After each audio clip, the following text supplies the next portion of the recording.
अब गुरुदेव भगवान हमें क्या समझा रहे हैं भाई और बहनों, हमने तो शिक्षा लेनी है इन घटनाओं के माध्यम से। हमें पता है कि जिनको गोबर खाने की आदत लग गई वो नहीं समझेंगे, और हमने इनको समझाना भी नहीं है। हमें भी पता इस बात का कि हमारे समझाने से नहीं समझेंगे। जब हमारे बाप ने 30 साल तक खून पसीना एक कर दिया हमें समझाने के लिए, तब नहीं समझे ये, आज क्या समझेंगे। लेकिन इनकी इन घटिया हरकतों को ध्यान में रखकर, इनके गुण अवगुणों से परिचित होकर, लाभ हानि से परिचित होकर, आप और हम सत्सेवक भाई बहनों ने जिनको मोक्ष प्राप्त करना है, गुरु को प्रसन्न करना है, हमने सावधान रहना, हमने सचेत रहना, हमने काल को मौका नहीं देना राजनेताओं के तलवे चाट के, उनकी रैलियों में जाके उनका समर्थन करके। अरे भक्ति का, राजनीति का तो 36 का आंकड़ा है, 36 का आंकड़ा। तो गुरुदेव भगवान हमें क्या समझा रहे हैं, आदेश और प्रार्थना में क्या अंतर होता है। और इसी पैटर्न पर जो गुरुदेव भगवान हमें बताएंगे घटना एक बहन की, इसी पैटर्न पर वर्तमान में भोली भाली संगत को गुरुजी का आदेश बताकर ठगा जा रहा है। एक बहन थी हरियाणा की, नाम दीक्षा ले ली, गुरुदेव के पास आई, बोला गुरुजी मैं एक कपड़े की दुकान करना चाहती हूं, एक मेरा कोई भाई है, कोई रिश्तेदार है, हम दोनों मिलकर हमारे घर पर कपड़े की दुकान करना चाहते हैं। तो गुरुदेव तो अंतर्यामी है, जानी जान, इनको तो सब पता है, चीटी पायल बाजे पैर साहिब सुनता है सब लहर। तो गुरुदेव ने कहा कि बेटी क्या करेगी तू कपड़े की दुकान खोलकर, तू जिस शहर में रहती है वहां पर इतने बड़े बड़े कपड़े के शोरूम है, ये बावड़ी तेरे घर पे कपड़े खरीदने कौन आएगा, क्योंकि मालिक को तो दिखाई दे रहा था ना सब कुछ आगे। लेकिन वो बहन नहीं मानी, बोला नहीं नहीं गुरुजी, बोला हम दोनों ने बिल्कुल फाइनल कर लिया।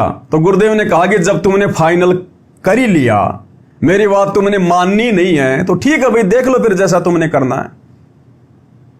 फिर उस बहन ने वो कपड़े की दुकान खोल ली और सबको ये बताती फिरी कि गुरुजी का आदेश है, गुरुजी का आदेश है, जबकि गुरुजी की तो उसने मानी नहीं। अब वो धंधा उनका फेल हो गया। फिर वो गुरुजी के पास आए तो गुरुजी ने कहा कि हमने तो पहले कहा था भाई। फिर ऐसे गुरु बदनाम होता है। जब वो दुकान खोली तो सबको गुरुजी का आदेश बता दिया, गुरुजी ने आदेश दे दिया, गुरुजी ने यस कर दी। अब भक्तों ने सोचा गुरुजी ने आदेश दे दिया तो काम तो सफल ही होगा, और फिर वो धंधा फेल हो गया। अब फिर उस सब भक्तों के मन में आ गई भाई गुरुजी ने आदेश दिया फिर भी धंधा फेल हो गया। ऐसे भगवान बदनाम होता है, ऐसे भगत भक्ति मार्ग से टूटते हैं। फिर ये है काल प्रेरणा, सूक्ष्म चाल। तो ठीक इसी प्रकार वर्तमान में भाई और बहनों, गुरुजी की तरफ से हिसार जेल से कोई आदेश नहीं है किसी प्रकार का। गुरुजी सतलोक से चलकर गंदी राजनीति करवाने आते हैं क्या? ये काम तो नकली बाबाओं के हैं, वो कर ही रहे हैं। ये सतगुरु रामपाल जी का काम है नेताओं की रैलियों को सफल बनवाना, उनमें भीड़ इकट्ठी करना, हरियाणा के जाट आरक्षण में भक्तों को ठोक देना, अयोध्या में भंडारा लगवा देना। जबकि सतगुरु रामपाल जी तो ब्रह्मा विष्णु महेश की नकली भक्ति को छुड़वाते हैं, भंडारे क्यों लगवाएंगे राम मंदिर के निमित्त? धर्मशाला बनवाना, दुनिया भर के आडंबर पाखंड 2014 बरवाला कांड के बाद जो हुए हैं इन आश्रम वालों के द्वारा, गुरुजी का हिसार जेल से कोई आदेश नहीं किसी प्रकार का।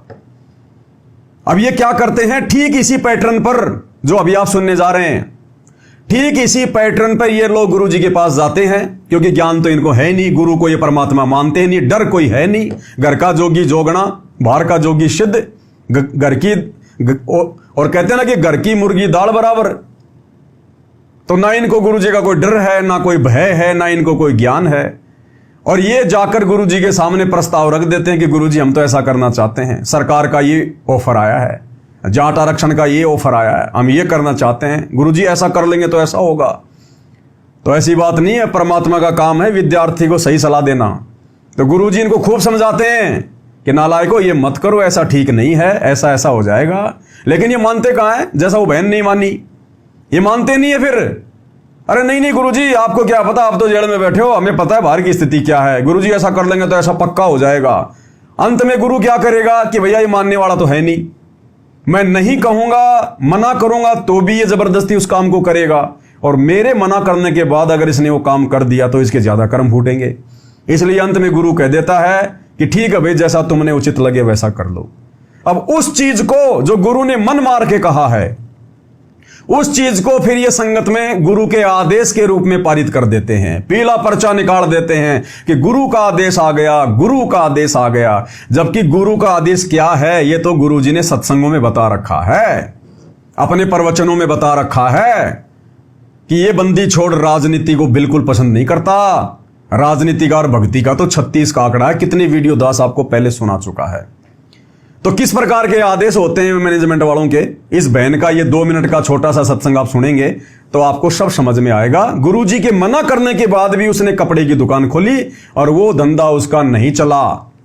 एक बहन ने उपदेश लिया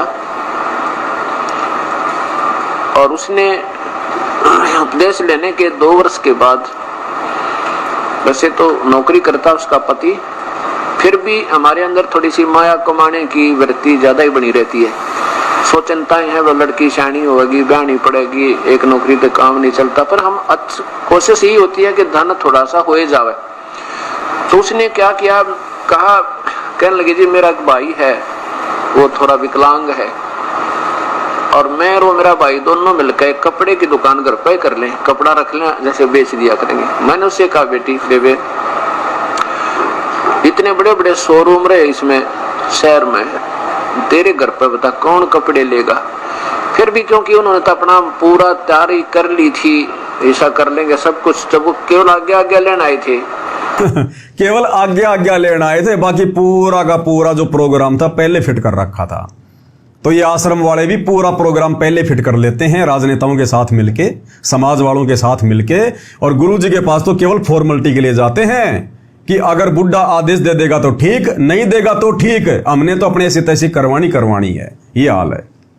फिर वो अग्रम मग्रम कहने लगी माँ बेटी फिर ठीक से कर लो, तो थोड़ा मन मान रहा था, आपका कर लीजिए। अब गुरु और क्या कहेगा, गुरु जी ने कह दिया कि मैंने कहा कि बेटा ठीक है, जब थारा मन मान रहा तो कर लो, मेरी बात तो तुम मान नहीं रहे। अब 6 महीने के बाद 7-8 हजार का नुकसान हो गया कि मैं बिक्री हुई, क्यों नहीं कि उधार होगी। फिर उन्होंने कहा जी ये तो नुकसान हो गया हमारा, तो कपड़ा भी ना बिक गया वो सारा, उधार में नुकसान हो गया 7,000 का।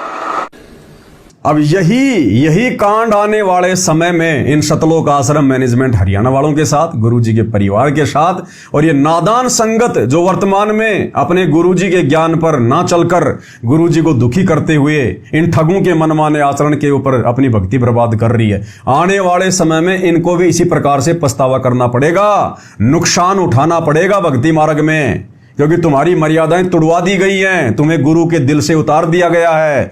गुरु कोई बालक थोड़ी है। अरे दुनिया को तो नहीं पता सतगुरु रामपाल जी कौन परम शक्ति है, नालायको तुम्हें तो थोड़ा बहुत पता है। हिसार जेल में किस लिए बैठा है, 1 सेकंड में आ जाए, आना चाहे तो 1 सेकंड में। 12 साल हो गई, क्यों नहीं आ पा रहा। जमानत पे भी आ सकते थे, राम रहीम कितनी बार जमानत पे आ गया, लेकिन जमानत पे भी नहीं आना चाह रहे गुरुदेव, संगत की मूर्खता को देखते हुए।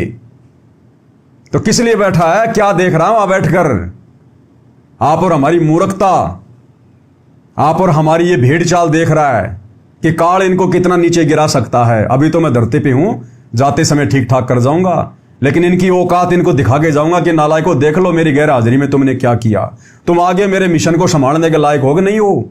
और अब जेल से आने के बाद गुरुदेव इन सबको नीचे बैठा देंगे कि बैठ जाओ नीचे, मैंने खूब देख लिया तुम्हारे को, तुम्हारी औकात को, तुम्हारे ज्ञान को, तुम्हारे ध्यान को, सब देख लिया। नए सेवादार तैयार करेगा परमात्मा, नई सेना तैयार करेगा। इन मूर्खों को जो आज इस संगत के सरदार बने फिर रहे हैं, इनको दर्शन भी दुर्लभ हो जाएंगे, गुरुजी के परिवार को दर्शन भी दुर्लभ। तो क्या कहा गुरुदेव ने, ठीक है भाई कर लो फिर तुमने जो करना वो। 6 महीने में उठा के नुकसान बैठ गए। अब बदनामी किसकी, मन में दोष किसके प्रति, गुरुजी के प्रति। ऐसे काल ठगता है, ये होते हैं। अरे आदेश वो होता है जब तुम्हारा गुरु सामने से खुश होके और तुम्हें आदेश दे कि बच्चों मेरा आदेश है तुम ये करो, वो होता आदेश। एक जबरदस्ती प्रार्थना कर करके अपनी मूर्खता दिखा के और आदेश लेना, फिर क्या करेगा। अरे अगर जैसे बच्चा है, उसको मोटरसाइकिल नहीं चलानी आती, थोड़ी थोड़ी आती है, और माँ बाप को पता कि ये गिर जाएगा, टूटेगा, टांग टूटेगी, इसकी खर्चा हो जाएगा, और बच्चा बार बार जिद करता है कि नहीं मैं तो मोटरसाइकिल चलाऊंगा, और बाप उसको समझाता कि बेटा अभी तू मोटरसाइकिल चलाने के लायक नहीं हुआ, गिर जाएगा, ना ना चलाऊंगा चलाऊंगा। अब जब बाप की बात बेटा नहीं मानता तो अंत में बाप क्या करेगा? ले फिर मर जा, चला ले, मेरे को मत कहना जब तू टूट जाएगा फूट जाएगा। तो अब ये बाप क्या करे? इस बाप की बात कोई मानता नहीं, इसको बाप कोई मानता नहीं। तो बाप अंत में क्या कहेगा? ठीक है भाई, तुम्हें जैसा अच्छा लग रहा है वैसा कर लो, बाकी मैंने तो सत्संगों में सब कुछ कह रखा क्या करना और क्या नहीं करना। तो भाई और बहनों, आप और हमने अपने गुरुदेव भगवान को इस परीक्षा के समय में जो पल पल आप और हमारे ऊपर हमारे इन जो है वो कर्मों के ऊपर, हमारी रहनी करने के ऊपर नजर टिका के बैठा हुआ, सीसीटीवी कैमरे की तरह नजर टिका के यहां पर हृदय में घटी हिम गंगा घटी हिम जमुना घटी हिम है जगदीश। हिसार जेल में मत बैठा हुआ समझ लेना, धोखा खा जाओगे। हम हैं शब्द शब्द हम माही और हमसे भिन्न और कछु नाही। अगर ये भगवान जेल में कैद होके बैठ जाएगा तो सृष्टि कौन चलाएगा? टूट टूट के गिर जाएंगे तारे, उपग्रह, सूरज, चांद, ये नक्षत्र। यहां बैठा है सबके घट में, घटी हिम गंगा घटी हिम जमुना घटी हिम है जगदीश। सब कुछ देख रहा है। और इस समय अगर कोई नीचे गिर गया इन मूर्खों की तरह, आश्रम वालों की तरह, युगों युगों ऊपर नहीं उठ पाएगा, युगों युगों। इसलिए दास को परमात्मा ये वीडियो बनाने की प्रेरणा करते हैं ताकि आप सत्सेवकों तक बार बार ये संदेशे जाएं और अपना कोई मनमाना आचरण ना कर लो, अपना फालतू का दिमाग ना लगा लो इस भक्ति मार्ग पर। तो भाई और बहनों, विचार करना इन बातों पे। जैसा गुरुदेव भगवान ने हमें डायरेक्शन दे रखी है और नहीं समझ में आई तो साथ संगति के वीडियो बनवा बनवा के परमात्मा ने पिछले 10 साल से समझवा दी है। अब अगर कोई अपनी टांग बीच में अड़ाएगा ना, मार खाएगा, ध्यान रखना। चाहे सत्सेवक हो चाहे कोई जी हो, अंधे हो के किसी की बातों पे यकीन मत करना। ये विशेष परीक्षा का समय चल रहा है। अब हमारा विशेष परीक्षा का समय, फाइनल। इस समय सत्सेवक भी तरह तरह की बातें करेंगे, तरह तरह के मनमाने आचरण करेंगे, अपना दिमाग लगाएंगे। इसीलिए परमात्मा ने 2 साल पहले से सात संगतियां बंद करवा दी थी। दास ने जो मैसेज डाला था ना कि भैया ये बड़ी बड़ी सात संगतियां सब बंद, केवल दास लाइव आएगा जो भी संदेशा देना होगा। क्यों? गुरुदेव अंतर्यामी है, उनको पता था इस बात का कि साध संगतियां बहुत हो चुकी हैं, जा जाके बहुत ज्ञान दे लिया, बहुत समाधान कर दिया। अब संगत को ज्ञान हो चुका है कि हमने क्या करना और क्या नहीं करना।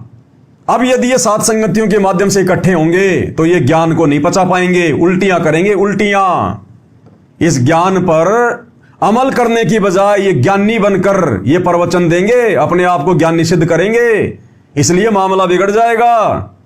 इसलिए परमात्मा ने सात संगतियां रुकवा दी कि भैया भक्ति क्या है, भगवान क्या है, नियम क्या है, मर्यादा क्या है, सही क्या है, गलत क्या है। पवन दास के वीडियो के माध्यम से तुम्हें सब पता चल गया है। मूर्ख कोई नहीं रहा जो सात संगति से जुड़ा है। अब घर बैठ के भक्ति करो, अपना धंधा करो, परमात्मा प्रसन्न करो, मर्यादाओं के लिए संघर्ष करो। अब अगर तुम सारे ज्ञानी आपस में इकट्ठे हो गए ना तो सुनने वाला तो कोई रहेगा नहीं, क्योंकि सब ज्ञानी। अब ज्ञानी सुनाएगा किसको? ज्ञानी को अगर ज्ञानी कोई बात कहेगा तो वो मानेगा नहीं, काल बैठा है, फिर घट में अहंकार पैदा करेगा। इसलिए परमात्मा ने सात संगतियां बंद करवा दी थी 2 साल पहले ही। और जो भी संदेश दास दे रहा है लाइव आके दे रहा है। तो समझ लेना भाई और बहनों, फिलहाल बहुत सारी आत्माएं काल प्रेरणा से सात संगति में भी ऐसी खड़ी होंगी जो अपना मनमाना आचरण आप लोगों के सामने पेश करेंगे। ऐसा नहीं है, वैसा है, ये है, वो है। तो भैया ये आप जाना और आपका काम जाने, दास से बार बार पूछने की जरूरत नहीं है। कई भगत मूर्खता कर देते मेरे पास मैसेज भेजकर। अब उनको क्या जवाब दूं नादानों को? भाई तुम्हारे पास में जवाब नहीं है क्या? तुम सत्सेवक नहीं हो क्या? तुम्हारी समझ में नहीं आ रही क्या करना और क्या करना? हर बात को पवन दास बताएगा क्या? पहले तुम मैनेजमेंट के ऊपर आश्रित थे, अब तुम पवन दास के ऊपर आश्रित हो गए। अरे खुद की बुद्धि विवेक को कब इस्तेमाल करोगे? कब भगत बनोगे? फिर यहां तो चलो तुम्हें पवन दास बता देगा, त्रिकुटी पे कौन बताएगा? फिर क्या करोगे? तो यह भी मूर्खता है, हर छोटी छोटी बातों के लिए पवन दास को मैसेज करना, पवन दास को पूछना, यह भी मूर्खता है। तो ध्यान रखना इन बातों का। ये संदेश दिए जा रहे हैं ना, ये पवन दास की तरफ से नहीं है। हिसार जेल में बैठे हुए तुम्हारे बाप की तरफ से हैं संदेशे। मेरा तो केवल शरीर है, विचार उनके हैं, ये प्रेरणा उनकी है।